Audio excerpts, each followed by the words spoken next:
Bonjour, bienvenue dans cette deuxième vidéo sur les fractions. Dans cette vidéo, on ne va pas compter des gâteaux ni des parts de gâteaux, mais on va mesurer des longueurs à l'aide d'une petite bande de référence dont la longueur vaut 1. C'est moi qui décide ça, je dis cette longueur-là, ça vaut 1. Donc je vais utiliser cette petite bande pour mesurer tout un tas de choses. Donc ce qui mesure 1, c'est l'unité.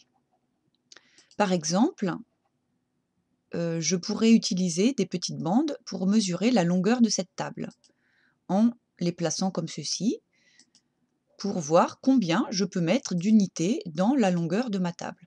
Alors on voit déjà que là j'en ai mis 1, 2, 3, 4, 5, et que là il reste un petit bout.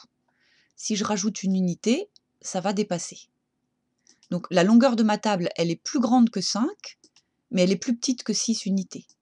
Donc on va l'écrire comme ça pour l'instant. La longueur de la table est plus grande que 5, mais plus petite que 6. Je pourrais faire la même chose avec la largeur de la table. Je vois que c'est plus grand que 2, mais plus petit que 3. Donc je vais l'écrire comme ça en attendant. La largeur de la table est plus grande que 2 et plus petite que 3 unités. Voilà un exercice qu'on pourrait vous demander de faire. Mesure la longueur des bandes en utilisant l'unité fournie. L'unité fournie est celle-ci, cette petite bande unité, donc qui mesure 1. Alors, je vais les reporter dans ma longueur, voir combien je peux en mettre. Donc là, je peux en mettre une, et je vois que si j'en mets une deuxième, je vais dépasser. Donc là, j'ai une longueur de bande qui est plus grande que 1 et plus petit que 2. Alors, comment est-ce que je peux mesurer exactement ce petit bout-là qui dépasse? Eh bien, si je plie ma bande unité, donc qui mesure 1, en 2, j'obtiens 2 demi.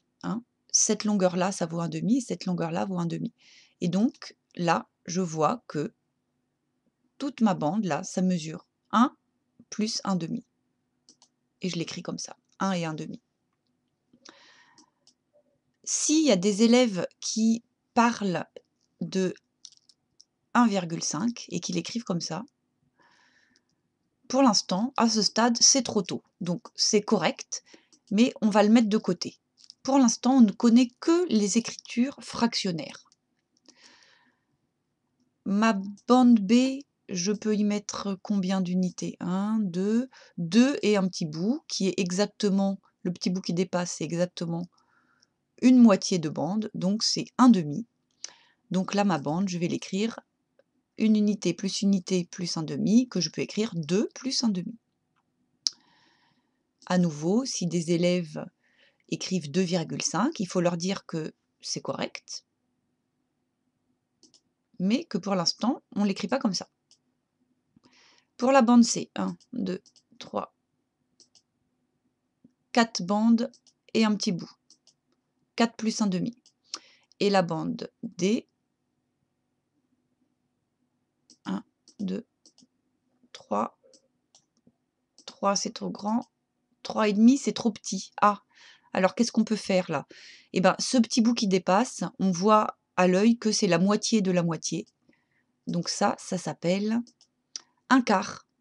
Quand je plie ma bande d'unité en 4 parts égales, chaque partie s'appelle un quart et s'écrit comme ceci. Barre de fraction 4. Parce que ça correspond exactement au partage d'une unité en 4 parts égales. Voilà, donc là, la longueur de la bande D, on pourrait l'écrire comme ceci, par exemple, 2 unités plus un demi plus un quart. OK. Dans la dernière question E, on ne vous donne pas de bande à mesurer, on vous demande, vous, de construire un rectangle qui mesure une unité plus 3 demi plus un quart.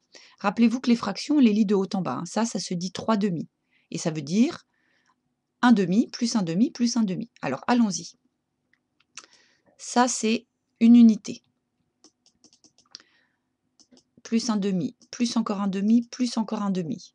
Là, j'ai construit 1 plus 3 demi et il faut que je rajoute encore un quart. Tiens, on se rend compte que ça me fait exactement la même chose que la bande D. Donc, ces deux écritures-là sont égales. 2 plus un demi plus un quart, c'est pareil que 2. Non, pardon, c'est pareil que 1 plus 3 demi plus un quart. C'est toute la difficulté avec les fractions, c'est qu'on peut écrire ça de plein de formes différentes, hein. Les écritures fractionnaires, il n'y en a pas une qui est correcte, il y en a plein. OK. Tant que j'y suis, je pourrais vous dire que si ma bande unité, je la plie en 3 parts équivalentes, ça s'appelle des tiers. Mais ça s'écrit comme ceci: un tiers, un tiers, un tiers.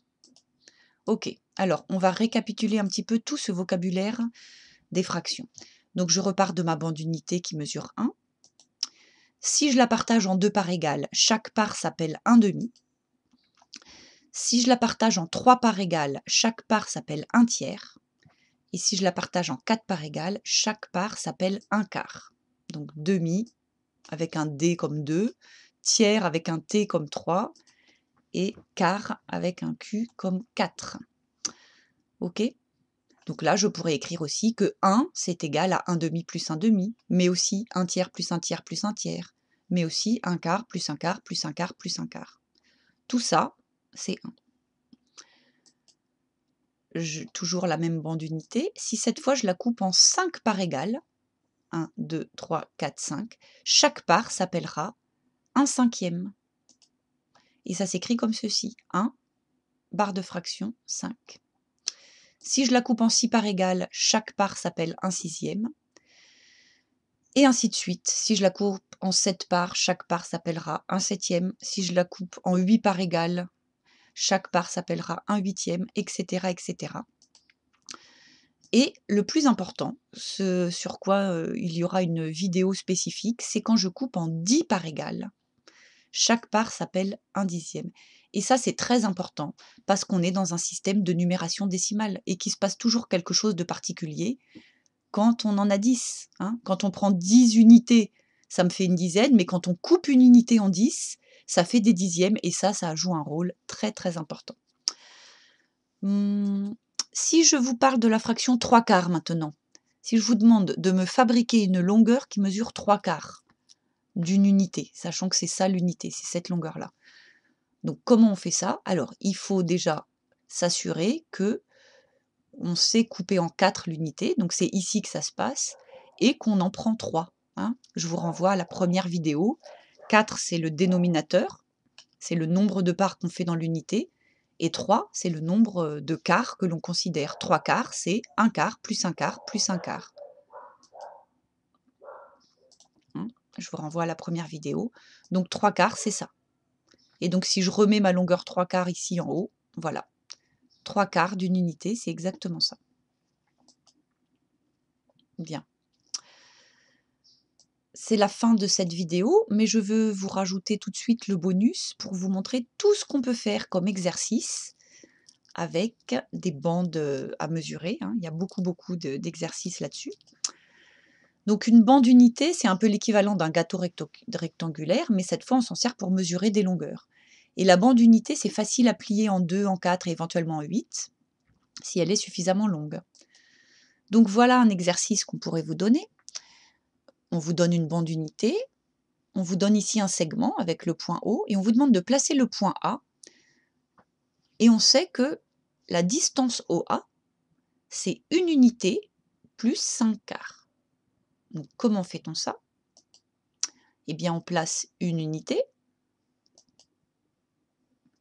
et puis pour placer 5/4, on a besoin d'avoir des quarts. Et les quarts, on les obtient en pliant la bande unité en 4 parts égales.